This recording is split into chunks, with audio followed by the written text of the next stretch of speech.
Ladies and gentlemen, her.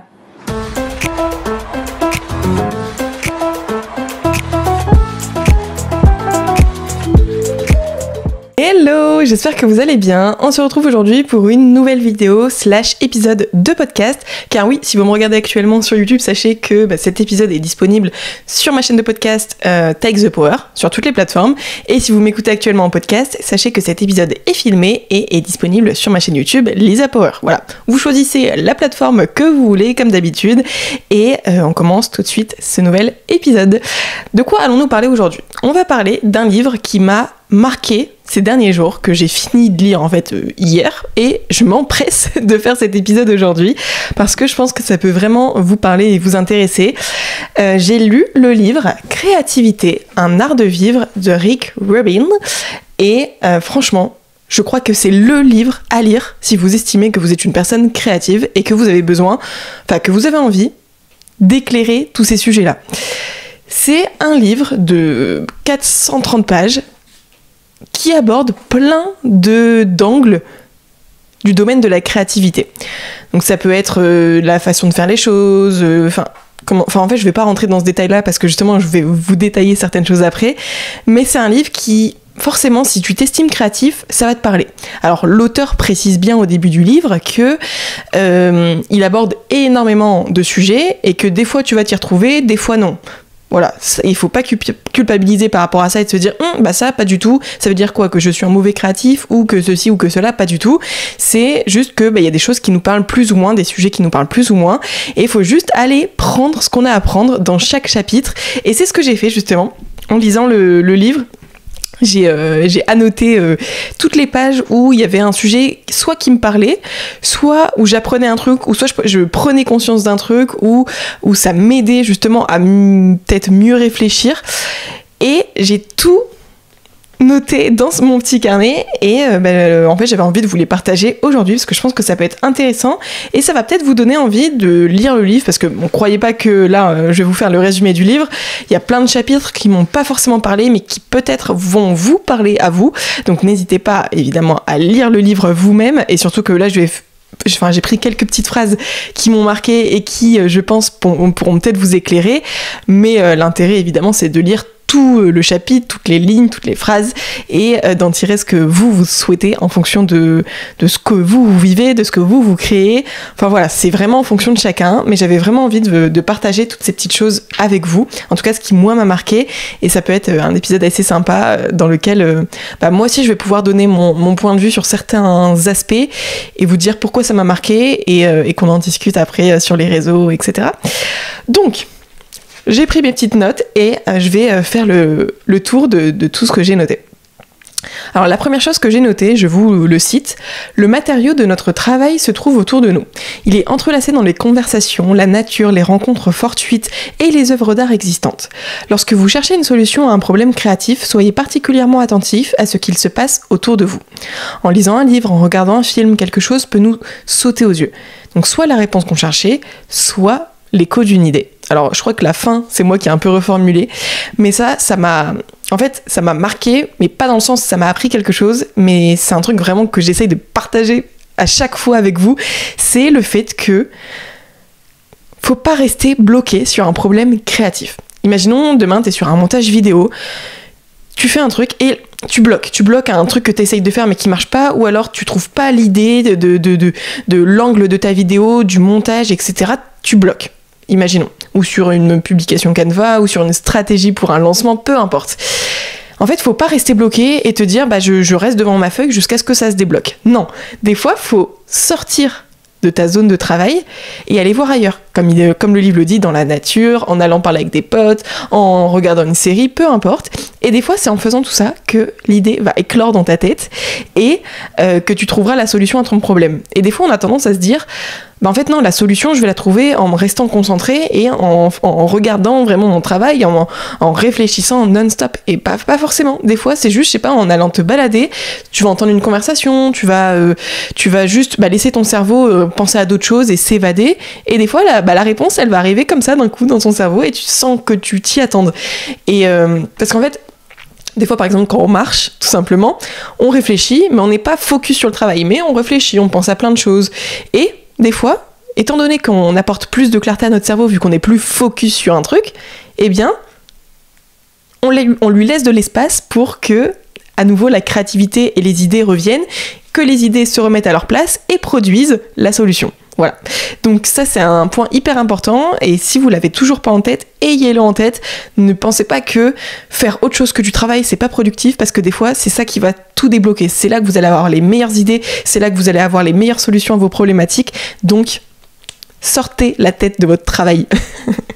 Le deuxième point, c'est face à une masse infinie de données, il est bon de contrôler soigneusement la qualité de ce que nous laissons entrer. Notre espace de stockage étant limité, il faut du coup s'habituer à un contenu de qualité. Et ça aussi, ça m'a marqué parce que c'est vrai que dans notre génération qui fait que scroller, que consommer du contenu en permanence, en fait, on a plein de choses qui rentrent dans notre cerveau, et parfois des bonnes, mais parfois des choses soit inutiles, soit mauvaises, qui peuvent avoir une mauvaise influence sur nous. Et c'est pour ça qu'il faut vraiment contrôler ce qu'on laisse rentrer dans notre cerveau, parce qu'on ne peut pas tout retenir. Sauf que si tu donnes à la fois du bon et du mauvais à ton cerveau, bah il retient ce qu'il veut. Et il va retenir à la fois du mauvais et du bon. Et c'est pour ça que moi, ça m'a fait prendre conscience qu'il faut que j'arrête de consommer du contenu négatif, ou du contenu qui m'apporte absolument rien, ou du contenu... alors des fois, ok, on peut se détendre devant une série qui t'apporte pas forcément quelque chose, et c'est ça, il y a aucun problème avec ça, et je vais être la première à vous le dire, de pas forcément faire que des choses qui ont un intérêt. Mais en tout cas, par exemple, le fait de scroller pendant des heures, bah ça, clairement, c'est du temps perdu, parce que ok, peut-être que des fois, t'auras un peu d'inspi, mais tu vas aussi avoir une grande partie des contenus qui n'ont aucun intérêt, qui ont juste un petit côté divertissant, et c'est limite plus abrutissant qu'autre chose. Ça te détend pas, ça te met en état d'alerte, des fois ça te stresse parce que c'est des mauvaises nouvelles, des trucs négatifs du monde qui se passe et que tout le monde partage, et ça peut influencer ton état du jour, ton état de la semaine et la productivité sur ce que tu essayes de développer. Donc faites bien attention à ce que vous laissez rentrer dans votre cerveau, minimisez au maximum les choses négatives, et c'est pour ça que moi en ce moment, par exemple, je me sens plutôt bien parce que je scrolle moins, je prends plus le temps de lire, de prendre des longues pauses pour lire au lieu de scroller, de bien choisir les vidéos YouTube que je vais regarder, parce que soit elles m'inspirent, soit elles me détendent, soit elles m'apprennent des choses, mais rien de spécialement négatif. Et je me sens beaucoup mieux par rapport à ça, parce que mon cerveau est beaucoup plus apaisé, on va dire. Voilà. Troisième point. Lorsque nous sommes dans une impasse, à tout moment... Oups, attendez, je tourne ma page. À tout moment du processus créatif, il peut être utile de prendre du recul par rapport au projet pour créer de l'espace et permettre à une solution de voir le jour. Faire d'autres choses en laissant le blocage en arrière-plan, faire des choses qui ne nous demandent pas d'espace mental. Bon, ça pareil, j'ai un peu reformulé, et ça revient au premier point, du fait que faut vraiment se laisser de l'espace mental pour laisser place à des bonnes idées, à des solutions, etc. Je vais pas me répéter là-dessus, mais c'était un autre chapitre, je pense qu'il l'abordait d'un angle différent, donc n'hésitez pas à le lire par vous-même, mais ça aussi, du coup, ça m'avait marqué. Le quatrième point, méfiez-vous de l'idée selon laquelle la manière dont vous procédez est la meilleure, simplement parce que c'est ainsi que vous avez toujours fait. Et ça m'a un peu marqué parce que je me sens un peu visée. Alors même si je suis quand même une personne qui me remet beaucoup en question et qui pense pas forcément avoir tout le temps raison, même si je pense comme tout le monde, des fois on pense un truc et on se dit bah j'ai raison, mais je peux facilement me remettre en question. Mais c'est vrai que Attendez, je relis ma phrase.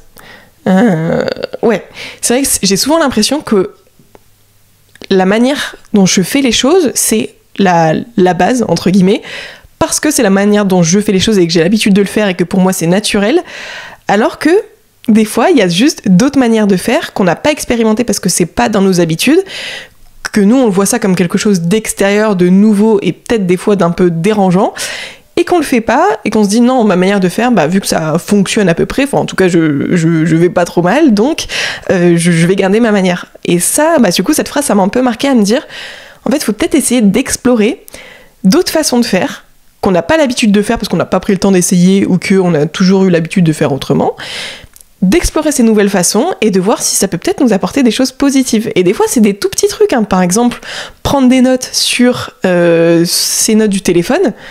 Moi, c'est ce que je fais. Et dernièrement, j'ai essayé de plutôt noter mes idées, prendre des notes sur un carnet, notamment le soir, etc. ce que j'aurais jamais fait avant. Et finalement, je me rends compte que ça me sert pour 2 choses notamment. Le fait de pas forcément être sur les écrans, parce que dès que tu prends des notes sur ton téléphone, mine de rien, t'as vite fait de aller sur Instagram, aller sur TikTok et repartir pour scroller, alors que quand c'est sur ton carnet, bah t'as pas cette dopamine qui t'appelle.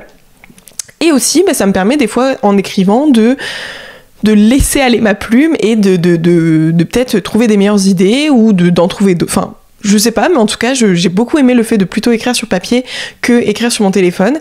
Donc c'est peut-être une habitude que je vais adopter. Et ça peut s'adapter à beaucoup de choses, soit au niveau du travail, soit au niveau du quotidien personnel. Comme par exemple, moi j'ai toujours pris un petit déjeuner sucré, donc je vais toujours faire comme ça. Bah non, essaye le petit déjeuner salé. Peut-être que tu te sentiras mieux, que tu auras moins de coups de fatigue, que finalement t'aimeras bien. Voilà, ça peut vraiment s'adapter à tous les aspects de notre vie, mais restons curieux en fait de d'autres manières de faire que ce qu'on a toujours eu l'habitude de faire, et des fois on pourrait être surpris des résultats.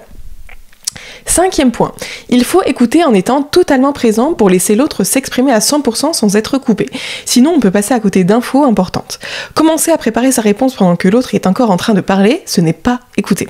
Donc ça a moins un lien avec la créativité, mais ça me paraissait important parce que, en fait, j'ai l'impression, je trouve que dans le monde, dans les êtres humains, il y en a beaucoup qui ont l'impression d'écouter, mais qui ne t'écoutent pas, qui t'entendent, mais qui ont une seule hâte, c'est de rebondir dès qu'il y a une microseconde de blanc pour soit te contrer, soit donner leur avis, soit ramener le sujet à eux parce qu'ils ont envie aussi de partager. Alors c'est pas forcément négatif, mais je trouve qu'on devrait beaucoup plus, des fois, laisser les gens parler jusqu'au bout de leurs idées, laisser des blancs, laisser le temps de réfléchir et de laisser la personne réfléchir à ce qu'elle a envie de dire et de repartir pour faire en sorte qu'elle puisse s'exprimer à 100% avec vous, sans être interrompue, sans avoir la parole coupée, sans devoir, entre guillemets, se battre pour reprendre la parole et dire « Non, mais en fait, ce que je voulais dire, c'est que... » Non, laissez les gens s'exprimer à 100%, écoutez-les, ne dites rien, n'essayez pas de rebondir, n'essayez pas déjà de réfléchir à ce que vous allez dire pour contrer ou... Non, laissez les gens parler. Je vois beaucoup trop de gens qui ne laissent pas les gens parler et qui veulent... Alors des fois, leur manière... ils ont l'impression d'écouter parce qu'ils veulent forcément rebondir directement sur ce que t'as dit avant même que t'aies pu finir ta phrase et montrer que je t'écoute, regarde, moi ce que je pense c'est ça et j'ai envie de rebondir. Et c'est pas forcément négatif, mais je pense que justement on devrait plus apprendre à vraiment laisser... juste se mettre en mode off quand quelqu'un nous parle de quelque chose, surtout quelque chose de personnel, un état d'esprit, comment tu te sens aujourd'hui. Laissez vraiment les gens s'exprimer et ne rebondissez pas forcément en parlant de vous ou en voulant apporter une solution.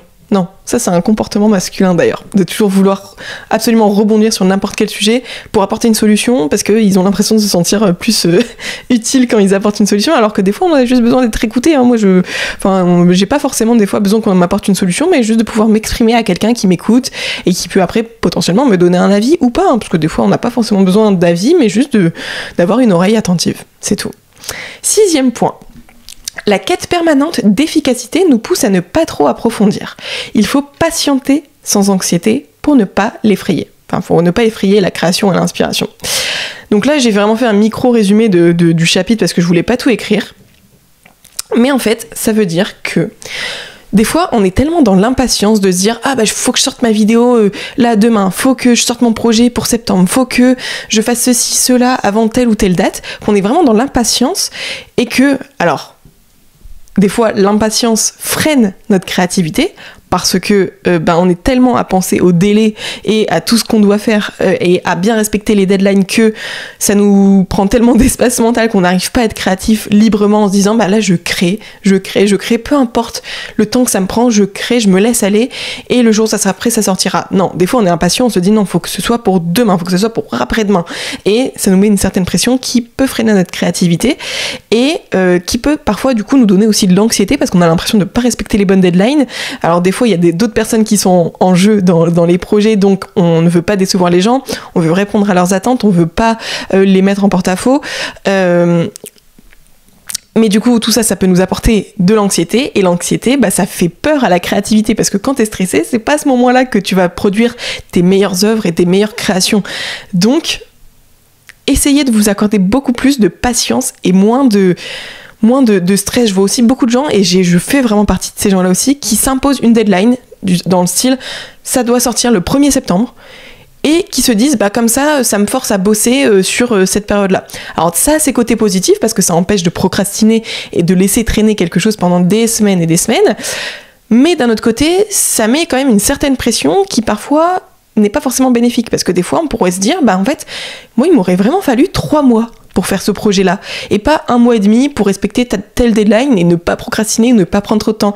Non, il y a des fois des choses qui m'auraient demandé plus de temps pour produire ce qui me paraît être la meilleure chose possible. Donc faut des fois essayer de déceler de ce qu'on a vraiment besoin. Est-ce qu'on est obligé de respecter telle ou telle deadline? Des fois on n'a pas le choix malheureusement. Ou est-ce qu'on peut se laisser un peu de lest et juste se dire je crée, je fais ce que j'ai en tête jusqu'à ce que j'estime arriver au bout, et ensuite, à partir de ce moment-là, je m'impose une date où je souhaite présenter mon œuvre au monde. Voilà, ça peut être une vidéo, un post, un projet, un livre, peu importe. Mais accordez-vous un peu de patience, en tout cas quand c'est possible. 7e point, faire le vide pour laisser de la place à l'inspiration.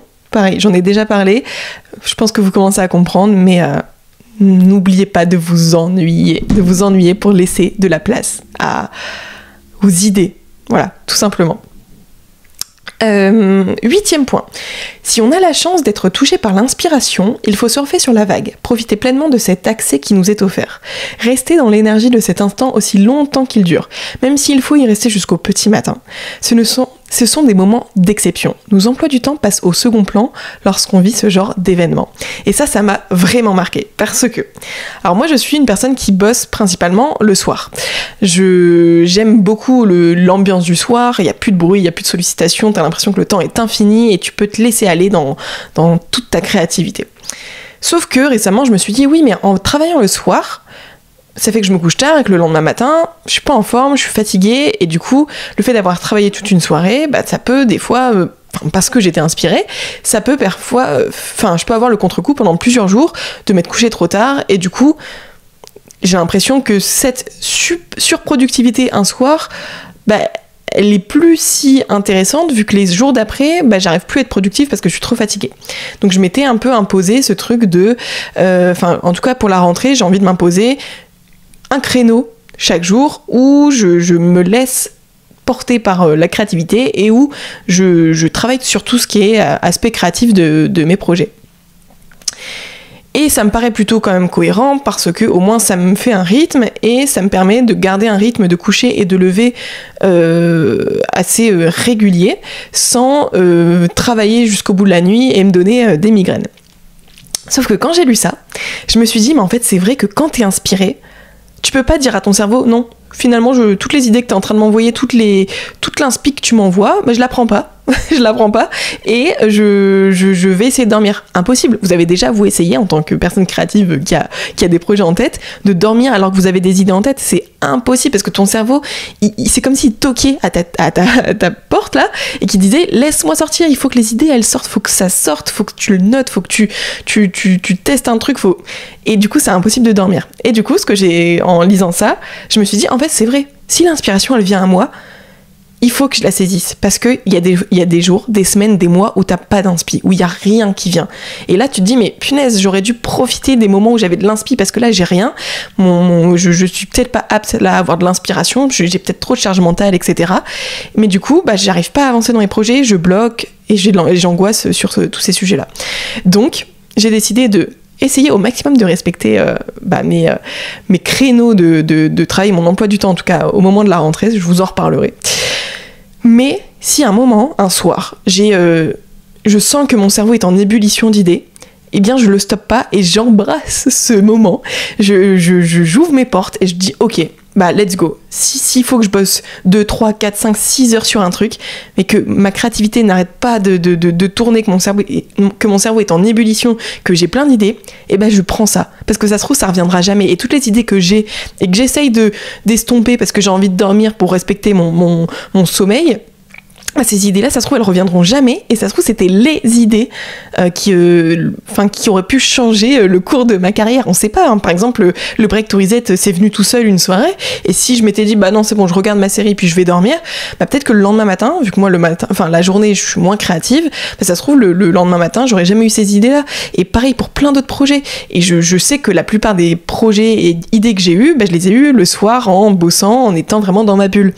Donc, voilà, j'ai décidé de garder mon rythme au mieux que je peux, mais si une étincelle de créativité et d'inspiration fait surface, eh bien, je la saisis, et même s'il faut faire une nuit blanche, même s'il faut bosser super tard, je la prends, parce que c'est tellement précieux et rare les moments où t'as full inspiration, full créativité et le cerveau en folie, que bah faut saisir ces moments. Et franchement, c'est des moments que j'adore, hein, parce que t'as l'impression que tu peux conquérir le monde. Plus l'organisation... point numéro 9. Plus l'organisation personnelle est stricte, plus on est libre de s'exprimer au niveau du processus créatif. Pareil, ça m'a bien marqué, et c'est vraiment cohérent avec la manière dont je veux m'organiser pour la rentrée. Encore une fois, je vous en reparlerai à la rentrée. Mais c'est vrai que quand toute ta vie, donc soit les tâches de la maison, les tâches opérationnelles, tout ce qui est mail et choses comme ça qui sont pas très créatives de ton travail, si tout ça est hyper bien ficelé, organisé sur des créneaux précis, t'as plus à réfléchir à ça en fait, parce que tu sais que de telle heure à telle heure, tu bosses sur ces sujets-là, de telle heure à telle heure, tu t'occupes de ta maison, le week-end, c'est ta maison. Tout ça c'est ficelé, et du coup, tout le reste du temps, tu sais que tu peux complètement te laisser aller à ta créativité et à la création de projets ou développement d'idées, etc. Parce que t'as pas cette charge mentale de dire « Ouais, mais attends, bon là, faudrait que je fasse ci, faudrait que je fasse ça. » Non, t'as déjà prévu des créneaux spécifiques pour ces tâches-là qui te prennent trop d'espace mental dans tes journées ou dans ta semaine. Donc, c'est ok si tu ne penses pas à ça, parce que tu sais que demain matin, je sais pas, de 9h à 11h, c'est une période qui sera dédiée aux tâches de la maison. Donc, pas la peine de, la veille, à 15h, te soucier de ça. Non, il n'y a aucun souci. Ne culpabilise pas de te laisser du temps pour créer jeudi à 15h, parce que t'as le ménage à faire, alors que tu sais très bien que le créneau du vendredi, du lendemain, le matin, c'est dédié au ménage. Bon, c'est un peu flou ce que je viens de dire, mais je pense que vous avez compris. Vraiment, organisez toute votre vie de manière très ficelée pour que tout le reste du temps, en dehors de ces créneaux ficelés, soit dédié à la créativité, qu'il n'y ait aucune culpabilité de se dire est-ce que j'ai vraiment le temps de me consacrer à mes projets, à ceci, à cela. Non, t'inquiète, tout le reste est ficelé. Laisse-toi aller. Point numéro 10.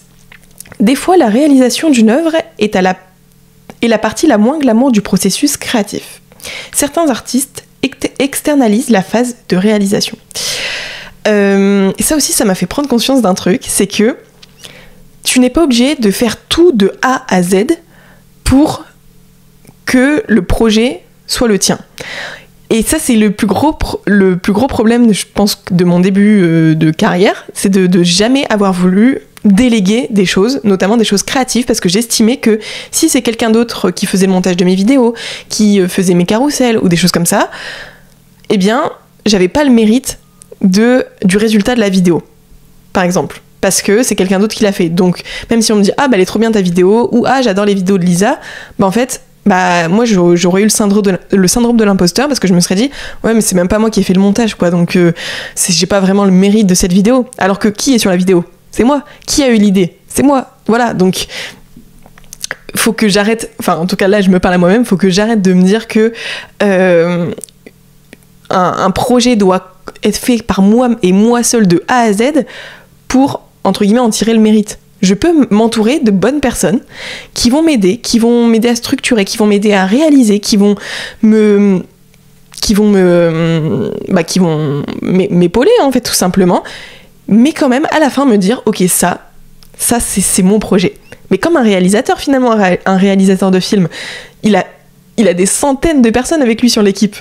Mais il estime quand même qu'à la fin, c'est son film. Et pourtant, c'est les acteurs qui ont joué dedans, c'est les scénaristes qui ont fait le scénario, les caméramans qui ont filmé, mais ça reste le réalisateur de ce projet. Ça vient de son cerveau, ça vient de sa tête. Et c'est lui qui a orchestré tout ce qu'il fallait pour que le projet naisse. Et Ça m'a vraiment ouvert les yeux et je me suis dit en fait c'est ça, j'ai des projets mais je peux pas tout faire toute seule. Au bout d'un moment, un réalisateur il peut pas réaliser tout seul son film. Eh bien moi je peux pas réaliser toute seule tous mes projets. Il y a un moment il faut s'entourer et faut juste que je m'entoure de bonnes personnes qui vont m'aider dans l'orchestration et la création de ce projet. Mais c'est pas pour autant qu'à la fin c'est pas mon projet. C'est quand même mon projet. Voilà. Point numéro 11. Des fois, on a trop le nez dans un projet. On a une vision trop étroite, alors qu'il faut prendre du recul pour revenir au projet avec un regard neuf. Alors pareil, c'est un peu, encore une fois, ce que j'ai dit tout à l'heure, mais ouais, je veux pas en répéter. Juste, voilà, ne restez pas le nez dans un projet si vous sentez que il y a un truc qui bloque. N'hésitez pas à vous mettre sur un autre projet ou à faire complètement d'autres choses, bosser sur autre chose. Peu importe, c'est pas grave. Et revenez-y une fois que vous aurez un peu pris l'air, quoi, en gros. Point numéro 12. Il faut savoir contourner les blocages et y revenir plus tard, même si on aurait préféré réaliser l'œuvre dans l'ordre. Des fois, les solutions apparaissent d'elles-mêmes une fois qu'on a réalisé les autres parties. Et des fois, le problème peut nous paraître plus simple à débloquer si tout le reste est déjà fait, ça paraît moins insurmontable. Donc ça, c'est par exemple, imaginons que vous écrivez un livre, vous avez toute la structure de votre livre, mais vous vous bloquez au chapitre 3. Vous dites, non, là, j'y arrive pas, je débloque pas le truc. Eh bien, au lieu de rester bloqué sur le chapitre 3 et d'attendre que les 10 chapitres suivants, d'attendre d'être débloqué pour attaquer les 10 chapitres suivants, sautez ce chapitre 3, faites les 10 suivants, et revenez à la fin sur ce chapitre 3. Et ça vous paraîtra déjà plus facile de vous y consacrer, parce que vous vous direz, voilà, c'est la dernière étape, et après le livre, tout le reste est fait, donc c'est déjà moins stressant que de se dire, ok, je suis au début du livre, je suis déjà bloqué. Et ça vous permet d'avoir une vision aussi des fois plus globale sur tout le livre, par exemple, si je garde cet exemple, et de vous dire, ok, du coup, là, je comprends un peu mieux en quoi doit consister mon chapitre 3. Et aussi, en fait, et moi, je comprends totalement ça, et c'est vrai que moi, j'aurais pu être la personne qui reste bloquée sur le chapitre 3 parce que je veux que tout soit fait dans l'ordre, et que ça me paraît plus clair, plus logique. Et c'est ce que le livre dit, des fois on a envie de faire les choses de manière logique, dans l'ordre, mais faut aussi parfois se détacher de ça et se dire bon, là je bloque, et au lieu de rester bloqué, je vais passer à autre chose, au reste du projet, et ensuite je vais y revenir à ce fameux blocage qui me paraîtra, ça se trouve, hyper simple à débloquer d'ici là. Point numéro 13. Ne pas croire qu'un projet nous définit, au point de vouloir qu'il soit parfait ou de ne pas le sortir par peur. Les seules œuvres que l'on connaît viennent des personnes qui ont osé. Ça ne sera jamais le reflet total de ce que nous sommes. Ne pas attendre, car une œuvre n'est pas le reflet d'aujourd'hui. Celle d'après sera le reflet de demain. Ne pas attendre que ce soit parfait, il faut que ça sorte. Bon, là j'ai un peu, pareil, remixé quand j'ai pris mes notes, mais en gros... ça c'est le problème de la quête de la perfection. On cherche toujours à ce que nos projets soient parfaits pour les sortir, comme si, dès qu'on le sort, il représente tout ce qu'on est, et que s'il y a un défaut, ça veut dire que nous on a un défaut et que le monde estimera que non, il y a un problème. Et ça peut complètement nous freiner à sortir des projets, parce qu'on se dit je trouve peut-être qu'il manque un truc, je suis pas sûre que ce soit assez bien, etc. C'est peut-être pas parfait. Du coup, on le sort pas. Et au final, le projet, on met des mois, voire des années à le mettre au monde. Et finalement, au moment où on se dit, je vais le sortir, il correspond peut-être plus, finalement, au mood qu'on avait, à ce qu'on voulait partager au moment où on avait commencé à créer ce projet. Et l'auteur a dit un truc dans le livre, c'est que, ça se trouve, il y a plein d'artistes qui ont créé des œuvres géniales, mais qui les ont jamais sorties, et on ne connaît absolument pas ces artistes parce qu'ils se sont toujours dit non, j'ose pas parce que c'est pas parfait, donc je le sors pas, j'attends, etc. Et au final, on ne les connaît pas. Et par contre, il y a plein d'artistes qui, eux, ont osé et qui ont sorti des œuvres, et entre l'année 1, l'année 2, l'année 3, les œuvres sont différentes. Alors elles s'améliorent pas forcément, parce qu'on n'est pas dans une quête d'amélioration, mais juste de représentation de ce qu'on est à un moment T. Et ça, pareil, ça m'a pas mal ouvert les yeux, parce que là, en fait, surtout quand t'as 25 ans, tu sors un projet, tu te dis, si je rate ce projet, ça va gâcher tout le reste de ma carrière, et on aura une image négative de moi, ou les autres projets seront pas aussi bien accueillis, etc. En fait, non, faut prendre du recul et se dire, là, ce que je vais produire aujourd'hui, ce que je vais sortir, même si c'est pas forcément parfait, ça me représente, moi, actuellement, Lisa, à 25 ans. C'est ce que j'ai en tête. Et ça se trouve, dans 10 ans, bah, ce projet-là, pour moi, il n'aura plus forcément de sens, mais c'est pas grave parce qu'il aura représenté la moi d'avant. Et je pourrais sortir un projet totalement différent 10 ans après, qui représente la moi d'aujourd'hui et qui est peut-être plus en lien avec les problématiques actuelles du monde, tu vois. Enfin, c'est pour ça qu'il faut pas trop se stresser, pas trop attendre et pas trop se dire ouais, mais ça se trouve, dans 10 ans, bah ça marchera plus, ou ça va pas, ou là ça marche. On s'en fout, sors ton truc, sors-le.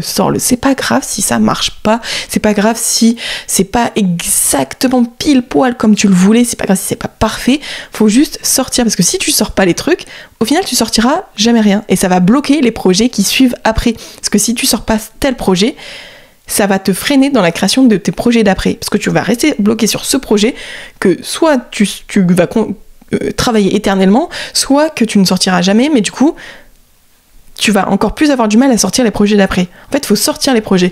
Il y en a qui marcheront, il y en a qui marcheront pas, mais ça ne te définit pas toi en tant que personne, ok ? Voilà. Nous, on a l'impression, parce que c'est le centre de notre monde, nos projets, mais les autres, ils vont pas te définir par rapport à une chose. Regarde, il y a des acteurs qui ont joué dans des flops, c'est pas pour autant que après on les a plus jamais revus. Des fois, on les revoit dans des films, ils gagnent un Oscar, et le film d'après, pas du tout. Les critiques disent que c'est nul, et c'est pas grave, faut juste sortir les trucs. Voilà. Tout ne sera pas forcément the projet de ta vie, mais il faut bien tester des choses. Point numéro 14, nos œuvres sont des chapitres de nos vies. Certains sont meilleurs que d'autres, il faut faire de son mieux. On peut bosser sur un projet pendant des années, constamment le modifier, mais ça ne reflètera plus l'état d'esprit d'origine. Bah voilà, c'est ce que je viens de vous dire. C'est des chapitres de nos vies, c'est pas notre vie entière. Point numéro 15. Ne pas faire en fonction de ce que d'autres aimeraient, sinon notre meilleur travail ne verra jamais le jour. Pour avoir un succès commercial, il faut que les planètes s'alignent. Ce n'est pas forcément lié au projet en lui-même. Il faut faire, partager, puis passer à la prochaine œuvre sans regarder en arrière. Alors c'est vrai qu'on a souvent la pression de se dire il faut exactement que je fasse ce que les gens attendent de moi pour que ils consomment mon œuvre, ils achètent mon produit, ils adhèrent à mon projet. Sauf que si tu réfléchis que en fonction de ce que les gens pensent, tu sortiras un truc, alors à la fois qui te ressemble pas, et deuxièmement qui a aucun sens finalement, parce que tout le monde pense différemment. La personne A peut vouloir un projet X, la personne B peut vouloir un projet Y, C projet Z. Tu t'écoutes qui du coup ? Tu fais en fonction de qui ? Parce qu'au final, même ta communauté, ils ont tous des besoins, des aspirations différentes, même si ils se ressemblent, enfin, et qui se rejoignent en certains points. Donc, n'écoute personne, ne fais pas en fonction de ce que les gens attendent, fais en fonction de ce que toi, tu as envie de créer. Parce que ce qui va faire que l'œuvre, ce que tu vas sortir sera unique, c'est parce que c'est toi qui l'as créé. C'est sorti de ton cerveau. Et c'est unique parce que ça sort de ton cerveau. Et pas parce que ça correspond à un tel qui m'a envoyé un DM et qui m'a dit « moi j'aimerais un truc comme ça », et l'autre qui a répondu à ma boîte à questions et qui m'a dit « moi je veux un truc comme ça », et le magazine un tel qui a dit « ah oui mais cette artiste, il aurait fallu qu'elle fasse un truc comme ça ». Non, on n'écoute pas les autres. On fait en fonction de ce que nous on a envie de faire. Et le succès commercial, le succès de « est-ce que mon produit va se vendre », etc., ça vient dans un second temps.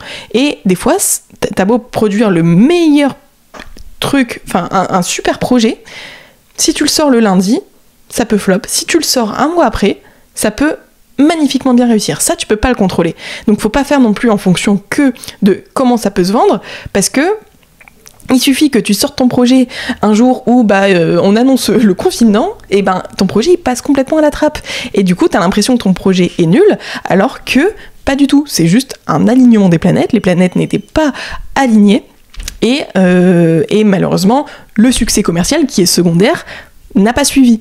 Mais du coup, faut pas faire en fonction de ça, parce que il y a tellement de paramètres qui rentrent en compte pour que un succès soit dit réussi par le reste du monde, parce qu'il se vend bien, qu'il y a beaucoup d'écoutes, qu'il y a beaucoup de vues, qu'il y a beaucoup d'entrées, qu'il y a beaucoup d'achats, peu importe. Tout ça, c'est complètement en dehors de votre portée. Donc ne faites pas en fonction de ça, faites vraiment en fonction de ce que vous estimez vouloir partager au monde, tout simplement. Si nous parvenons à faire de notre... ah oui, parce que des fois dans le livre il y a des petites citations. Si nous parvenons à faire nôtre l'idée de créer et de partager nos créations sans nous attacher à la réception qui leur sera réservée, nos œuvres auront plus de chances de voir le jour sous leur forme la plus authentique. Voilà, ne faites pas attention. Enfin, ne prenez pas en compte l'extérieur. Faites vraiment en fonction de vous, de ce qui naît dans votre cerveau, de ce qui vous touche au plus profond, ça sortira de manière authentique. Et dans un second plan, vous verrez si c'est un succès commercial ou pas, mais ça doit pas être la priorité. Alors, quand tu vides de ton œuvre, ça on y revient juste après, quand tu vides ton œuvre, c'est sûr que ça a un intérêt, mais on va en parler juste après, mais c'est secondaire. Et ensuite, une fois que ce projet est sorti, passe au suivant. Ne regarde pas en arrière, ne te dis pas « Ah, mais regarde, ça n'a pas marché, et ceci et cela ». Non, tu fais, tu sors, tu vois comment ça marche, tu laisses de côté, et tu passes au prochain, tout simplement.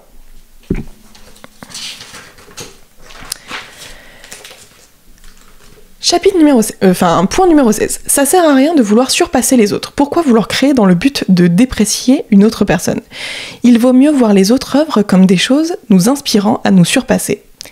Et énergie et émulation, pas conquête. Et pareil, ça m'a pas mal éclairci, parce que c'est vrai qu'on est beaucoup dans un truc de compétition, en tout cas moi, dans la sphère réseaux sociaux, etc., de vouloir faire mieux.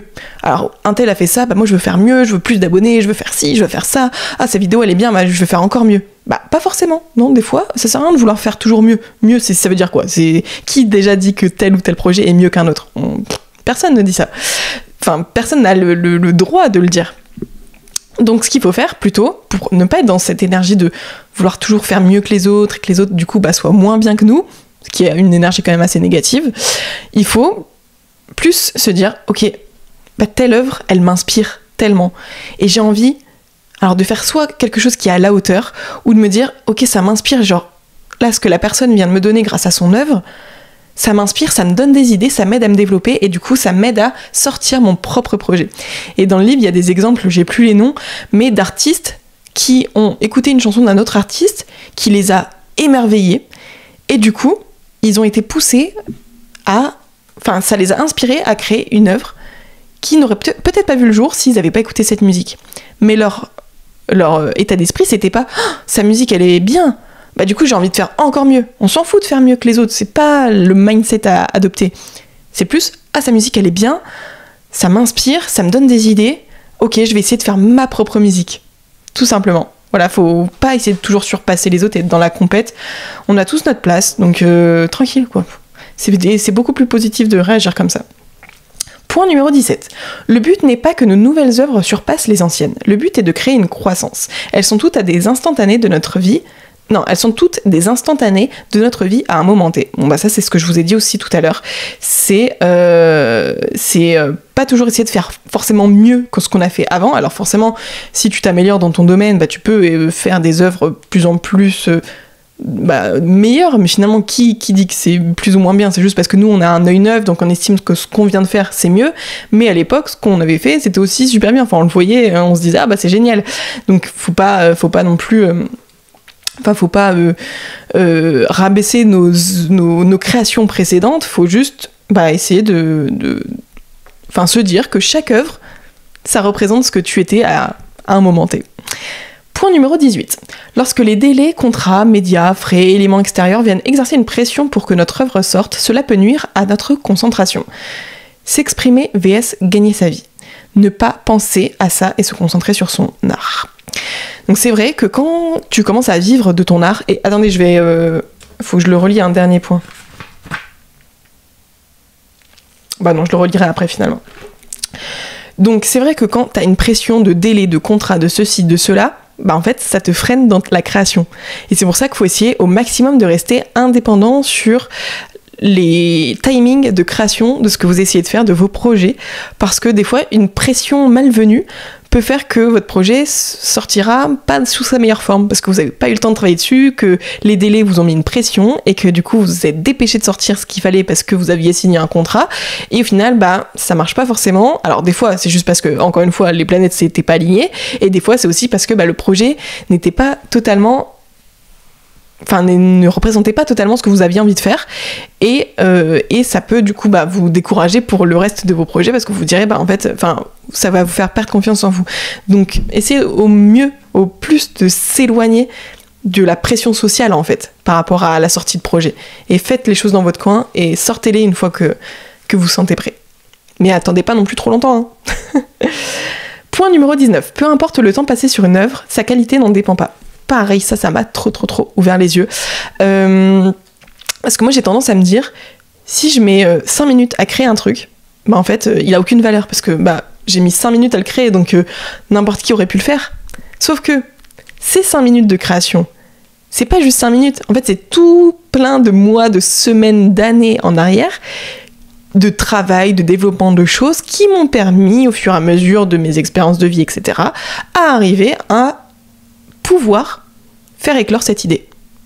Donc c'est pas juste en 5 minutes, comme ça, je suis née, j'ai eu une idée, hop, ça vaut rien. Non, c'est juste que tout ce que tu as pu expérimenter dans ton parcours jusqu'à cette idée t'ont permis d'arriver à cette idée et donc de la sortir. Alors évidemment, il y a des fois, il y a des projets, des idées, tu peux mettre des jours, des mois, des semaines, des années avant de le sortir et c'est ok. Et des fois,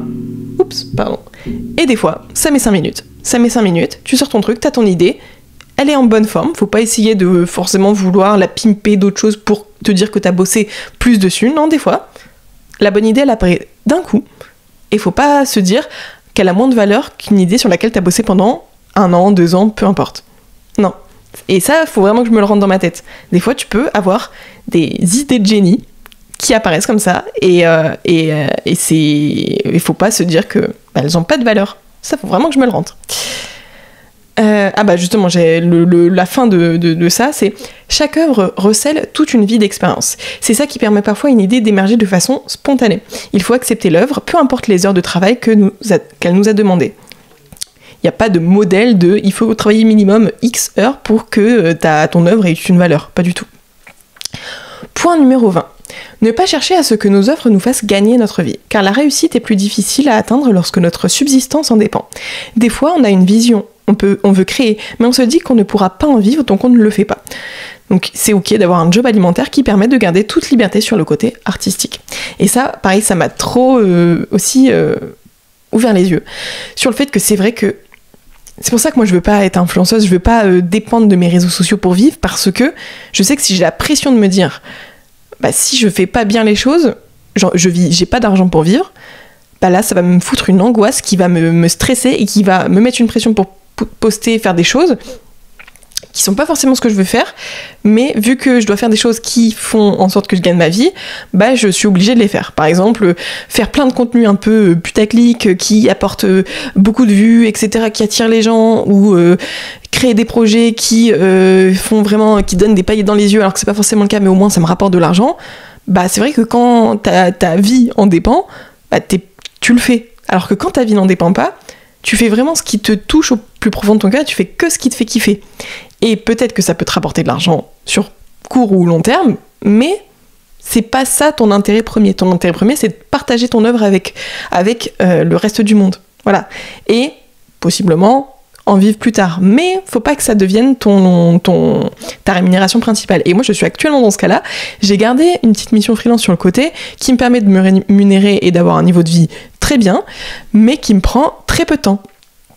Et du coup, j'ai ce côté financier, ce stress financier que je n'ai absolument pas, parce que j'ai cette mission qui me permet d'avoir de l'argent, de gagner de l'argent, et comme ça j'ai tout mon esprit libre pour la partie créative, et je me dis là ma priorité c'est pas de gagner ma vie grâce à ça, ma priorité c'est de construire ma communauté, d'attirer les opportunités, de développer mes projets, peu importe qu'ils me rapportent de l'argent maintenant ou pas, c'est pas l'objectif premier, c'est vraiment juste le développement de mes idées, d'aller au bout de mes rêves en fait, voilà, en ayant mon job alimentaire sur le côté. Donc ne culpabilisez pas faut pas se dire forcément je quitte tout pour mes projets ou pour me lancer sur les réseaux ou des choses comme ça, parce que t'auras tellement la pression de faire des choses qui peuvent se vendre que tu vas pas forcément donner le meilleur de toi-même. Ça serait dommage quand même. Donc voilà, ne pas diaboliser le job alimentaire. En fait ça peut vraiment être le déclic. Et même une fois que par exemple imaginons tes œuvres fonctionnent et que ça te rapporte de l'argent. Donc quand je dis tes œuvres, c'est par exemple tes vidéos, tes projets, tes entreprises. Ça fonctionne et qu'elles commencent à te rapporter de l'argent. Essayez directement de mettre en place des revenus passifs. Exemple, investir de l'argent dans l'immobilier ou dans d'autres investissements qui nous rapportent de l'argent sans qu'on ait pas grand-chose à faire, pour que notre dévouement à nos projets ne soit pas vital. Voilà. Et je pense que c'est ce que je vais faire aussi, dès que je peux, investir dans des choses qui me rapportent de l'argent, sans que j'ai besoin de faire grand-chose. Et comme ça, je garde toute liberté sur la création et le développement de mes projets sans avoir cette pression financière. Le dernier point numéro 21. Lorsqu'on s'entoure, prendre quelqu'un qui peut ne pas avoir les mêmes idées. Attendez, non. Lorsqu'on s'entoure, en gros, il faut prendre des personnes qui n'ont pas forcément les mêmes idées que nous. Il faut 2 cerveaux différents qui peuvent du coup créer quelque chose d'inattendu. Plus faire des retours précis pour faciliter la communication au sein d'une collaboration. Et ça, pareil, vu que je commence à déléguer. Oui, vu que je commence à déléguer, ça m'a vraiment parlé. Parce qu'au début, moi, j'étais plus dans le mood, il me faut quelqu'un qui réfléchit comme moi, qui fait tout pareil, etc. Mais en fait, non, pas forcément. C'est bien aussi d'avoir quelqu'un qui ose te dire, là, ce que tu fais, c'est pas forcément bien. Moi, ce que je te conseille, c'est ça, etc.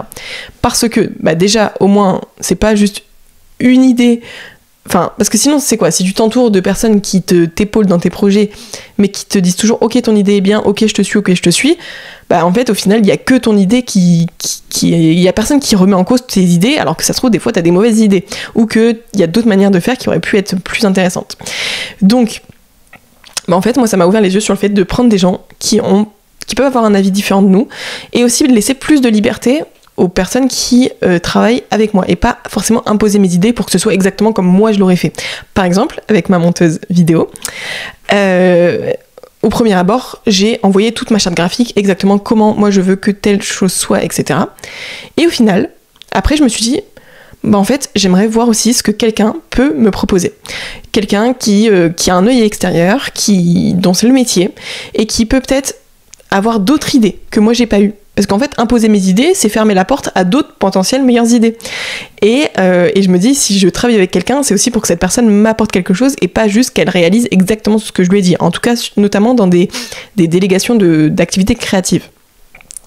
Donc voilà, ça m'a aidé à me dire, en fait, faut pas forcément s'entourer de jumeaux. Il faut s'entourer de personnes, certes, qui sont dans la même vibe, mais qui osent te contredire et qui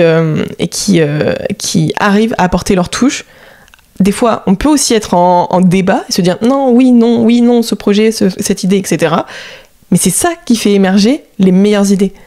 Quand on te remet en question, quand on te challenge, c'est là que peuvent éclore les meilleures idées, tout simplement. Et aussi faire des retours précis pour faciliter la communication. C'est vrai que des fois, par exemple, on pourrait se dire, imaginons dans le montage d'une vidéo, sélectionner un truc et dire ça j'aime pas. Ah, mais ça veut dire quoi? Je le change, je le modifie, je fais quoi? Il faut faire du coup, quand tu travailles avec quelqu'un, notamment sur des choses créatives, faire des retours précis sur là par exemple je trouve que ça s'imbrique pas forcément bien, est-ce que tu peux essayer de trouver une autre idée qui pourrait faire que ça rende mieux? Voilà, des choses plus précises pour que la personne en face comprenne le point de vue, le prenne pas non plus personnellement à se dire comment ça elle aime pas, donc c'est quoi, elle est énervée, elle aime pas, je vais me braquer du coup parce que ça remet en question mon travail, alors que si tu dis juste que c'est peut-être juste l'assemblement de ceci, cela qui fait que nanana, là c'est pas personnel, c'est juste que artistiquement c'est vrai qu'on peut améliorer, et la personne en face le prend beaucoup moins personnellement et est à même du coup de proposer son meilleur travail. Et voilà, on arrive au bout de cette vidéo, c'était un peu long. J'espère que vous avez fait autre chose parce que voir ma tête pendant 45 minutes, 50 minutes non-stop, ça doit être un peu... voilà.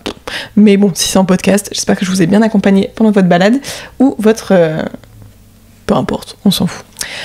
Donc, n'hésitez pas à acheter ce livre. Si tout ce que je viens de vous dire vous a parlé, que certaines choses, ou non, vous ont parlé, n'hésitez pas à lire ce livre parce que franchement, j'ai dû dire 1% de ce qui est écrit dans ce livre-là, et ça se trouve il y a plein d'autres sujets qui vous parleront à vous parce que ça fera écho à ce que vous êtes en train de vivre ou ce que vous avez déjà expérimenté ou à vos domaines artistiques.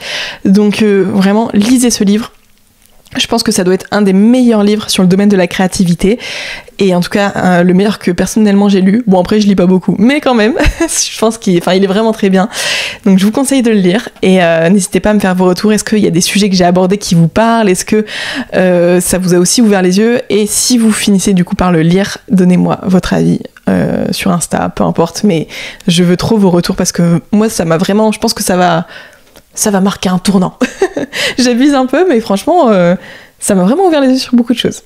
Bref, je vous fais de très gros bisous. Je vous dis à la semaine prochaine pour une nouvelle vidéo. Alors je sais pas si ça sera un autre épisode de podcast, mais en tout cas, nouvelle vidéo YouTube toutes les semaines, ça c'est sûr et certain. Peut-être un autre épisode de podcast, on verra. Mais d'ici là, je vous fais de gros bisous. N'oubliez pas de vous abonner ici, sur YouTube, sur Instagram, sur TikTok, peu importe. Allez partout, suivez-moi partout. Et puis je vous fais de très gros bisous. Et à très vite. Bye!